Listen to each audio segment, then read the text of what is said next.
If you care about reproductive justice, I need you to listen up because the Supreme Court just heard oral arguments in a case that will determine if anti-abortion centers, also known as crisis pregnancy centers, will be allowed to continue lying to women.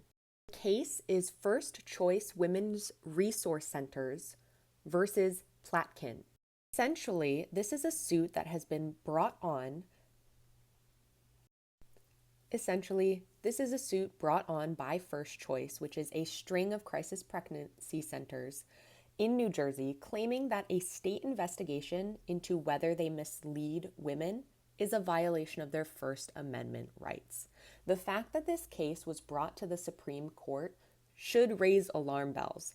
They're looking to set precedent for all anti-abortion clinics across the nation, a sort of super immunity to state regulation through other similar free speech lawsuits and state and federal legislation. This would empower these fake clinics to act as the anti-abortion movement's enforcement arm, from the war on birth control and sex education to data collection and criminalization. Some key facts about these anti-abortion centers are: 1, they are not doctors' offices or healthcare clinics. They are not bound by HIPAA. They set themselves up to look like a clinic, but do not offer abortion or birth control or STD screenings.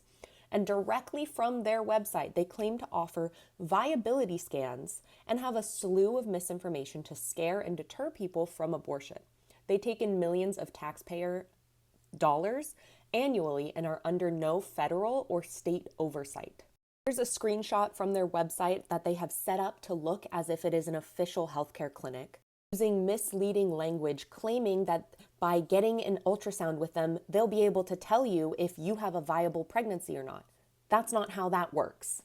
Here's just some of their information that they have on abortion on their website.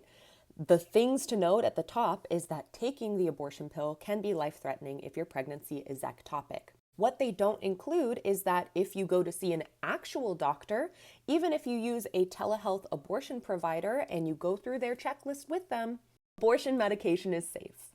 Also tend to mislead people on the rates of miscarriage, implying that a third of all pregnancies end naturally without abortion-inducing drugs, as a way to delay people from getting care and persuade them not to go see an actual doctor. This case will have national consequences, and I will be following it closely.